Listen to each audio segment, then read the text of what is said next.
It now smells like a humid day inside Joy Behar's moo-moo. The motives stink worse than Joy Behar's jog bra. I mean, assuming she jogs. Oh, wait, there she is.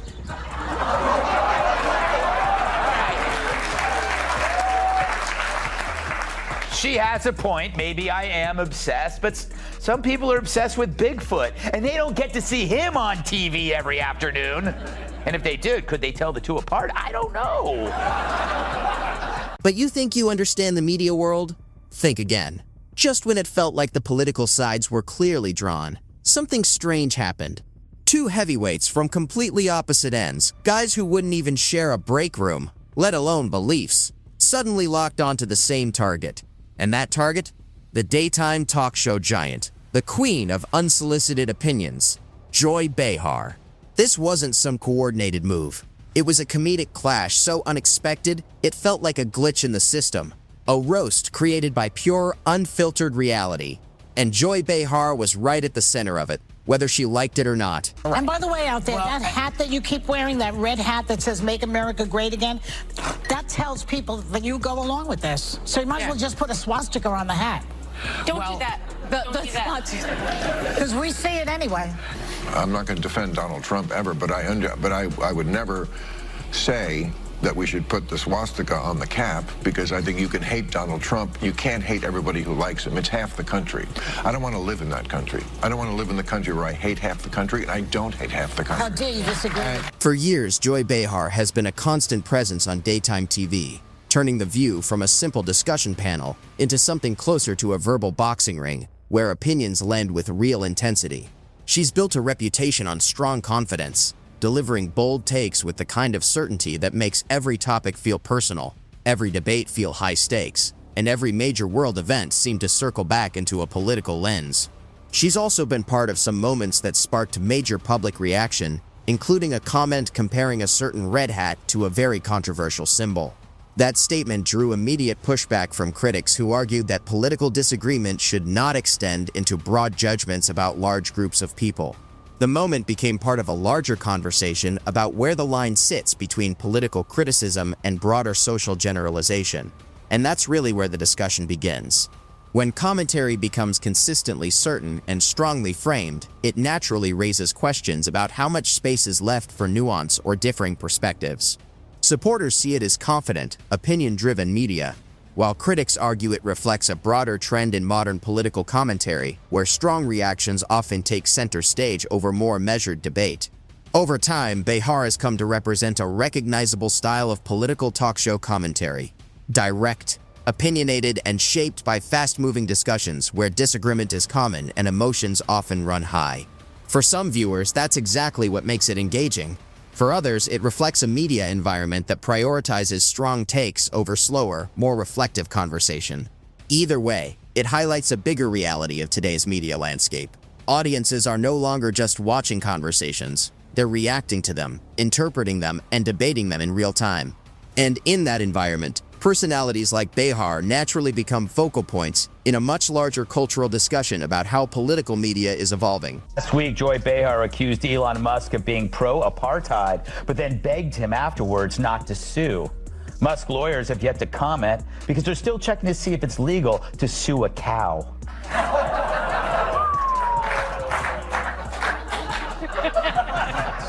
Shots fired. Just a legal question. I don't know why it's so upsetting. I don't make the rules in this country.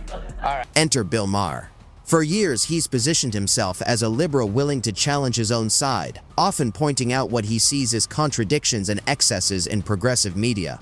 Lately, his commentary has focused on what he describes as a shift in political talk shows toward emotion-driven debate, where strong reactions often matter more than detailed discussion.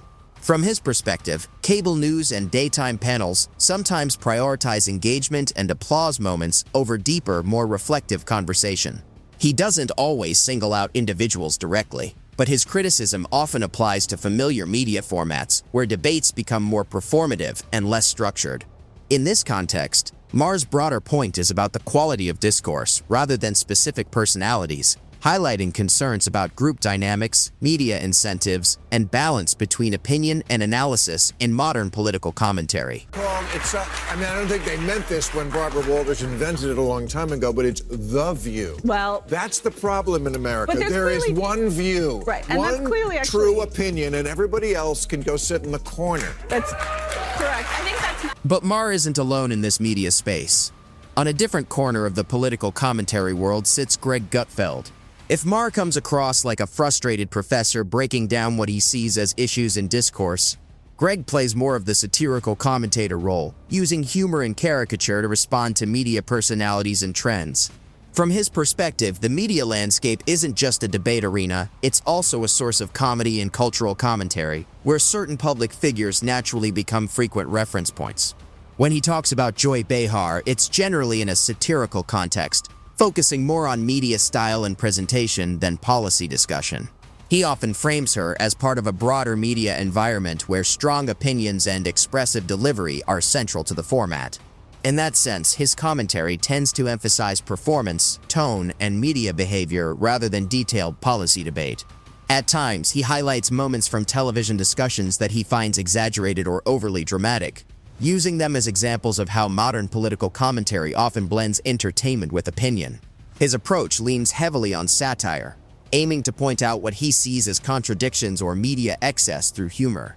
Overall, Gutfeld's style focuses on turning media personalities and moments into comedic commentary, inviting audiences to view political talk shows as both discussion platforms and entertainment formats shaped by personality-driven discourse. Said that Gutfeld talks about you all the time. Who is he? Well, really, who is he? I don't watch the show. He has a show. I don't watch the never show. heard of him. Yeah. I guess he's just obsessed with me. No. Next, Joy's going to say she's never heard of carbs. Seriously, her denial of knowing me is as believable as her red hair. But obsession? I mean, come on, Joy. Where would you even get that idea? Like Joy Behar's face, it's looking worse and worse by the day. More full of crap than Joy Behar after a night of scotch and Taco Bell. Her being named Joy is like me being named ugly. Joy wasn't there on the show. Apparently Mondays are her days off when she feeds in the pasture. If The View is your favorite show, you might be a little slow. Yes, it's time for Our View on The View. very serious music. They love to play the race card because logic for them is hard. Here's where it gets interesting. Maher and Gutfeld aren't aligned, and they don't operate in the same media space. But from very different starting points, they both end up circling a similar idea, that Joy Behar and the broader style of commentary she represents reflect a shift in modern political media. From Maher's perspective, this points to what he sees as a move away from deeper discussion toward more performance-driven conversation. From Gutfeld's perspective, it becomes a natural target for satire within a media environment where personality and reaction often take center stage. One focuses more on the ideas behind the discourse, while the other highlights the presentation and tone, but both are observing the same broader pattern. That pattern is a growing emphasis on certainty over nuance and reaction over reflection. In this kind of environment, strong opinions and confident delivery often get more attention than careful debate or detailed argument. Both commentators, in their own ways, are reacting to how media incentives shape modern political talk. The difference lies in tone. Maher approaches it from a critical, reflective angle about the quality of discourse. Greg uses humor and satire to make the same space more entertaining and pointed. Different styles, but overlapping observations about how political media has evolved. I just want them to pay attention to words like vermin and poisoning the blood and the Third Reich. That's all. That's really what I'm asking. They see Trump as a comedian. They see him as a clown who says crazy things. They saw Hitler like that. Right, okay, but that doesn't mean, you Trump, you can't hate everybody who likes him. It is half. What this unexpected overlap reveals is something bigger than simple political disagreement. It points to a broader cultural issue, how complex topics are increasingly handled in public discourse. In this framing, Joy Behar is often treated by critics less as an individual and more as a symbol of a certain era of political talk shows. From that perspective, she represents a style where strong, confident delivery sometimes overshadows nuance and where fast-paced commentary leaves less room for slower, more detailed discussion. Maher interprets this trend as a shift away from deeper conversation toward more surface-level certainty. Gutfeld, meanwhile, approaches it through satire, focusing on moments in media that he sees as exaggerated or highly performative. While their tone is very different, both are reacting to the same broader theme: how modern media rewards confidence, reaction, and strong opinions. This is where their perspectives overlap. Both point to a pattern where political commentary can become more emotionally driven and where performance sometimes takes priority over careful argument.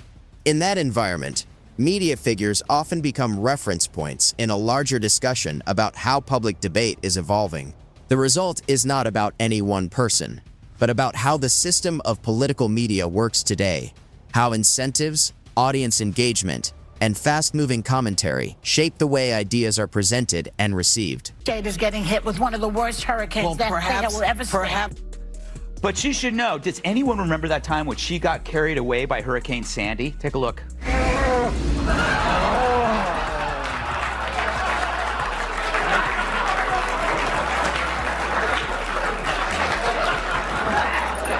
Thank you.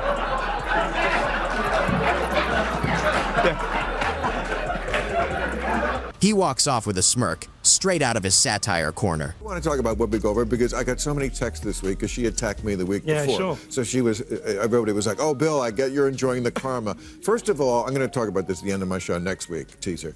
But there is no fucking thing as karma, okay? Get over that. Whoopi attacks me on a regular basis. She says stupid shit on a regular basis. It just happened to coincide. But This wasn't a coordinated attack or a unified front. It was cultural commentary coming from two very different corners, unexpectedly aligned by a single shared subject. The humor in it comes from that rare kind of accidental agreement. They're not aligned on policy or politics. What they converge on is something else entirely. The idea that a certain style of media performance, embodied by Behar, can be viewed as overdone, counterproductive, and open to criticism.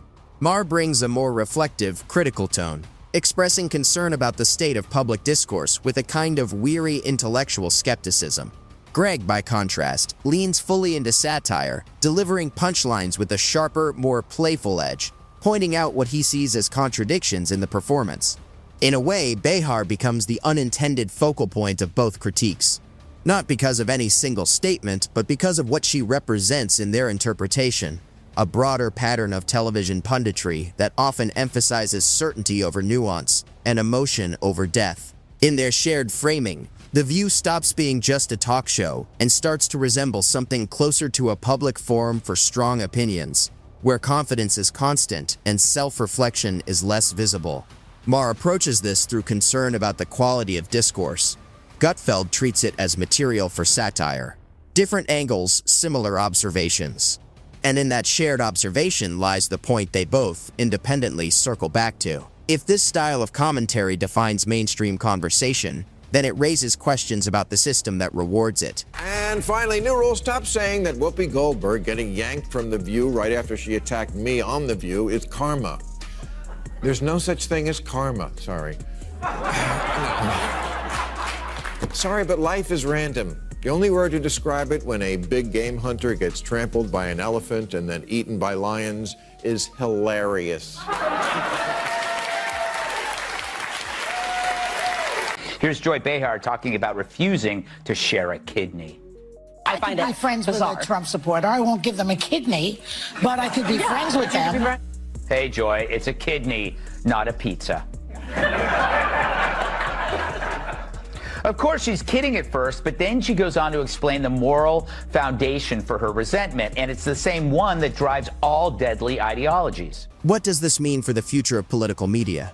It may suggest that comedy still has an advantage when it comes to highlighting contradictions, even when those contradictions appear inside polished production and studio lighting. It also suggests that when voices from different sides of the spectrum point towards similar examples, it can be worth paying closer attention. In this framing, Joy Behar is viewed as more than just a panelist. She becomes, in critics' interpretations, a kind of reference point for an era, where strong delivery can sometimes be mistaken for deeper insight, and where having a platform is often treated as a form of authority. Not as a target, but as an example used to discuss broader trends in media commentary. From Maher's perspective, she is seen as reflecting a shift in public debate toward more performance-driven discussion. From Greg's perspective, she becomes material for satire, used to highlight perceived inconsistencies through humor. Different styles, but both engaging with a similar theme. And that may be the key takeaway. When people with very different viewpoints arrive at overlapping cultural observations, it can suggest the issue goes beyond partisanship alone. It may point to broader patterns in how media conversations are shaped and presented. In that sense, the focus is less on any one individual and more on a recurring pattern, a style of discourse centered on certainty, reaction, and constant performance. And when both critique and comedy highlight similar patterns from different angles, it says more about the structure of media incentives than about any single figure.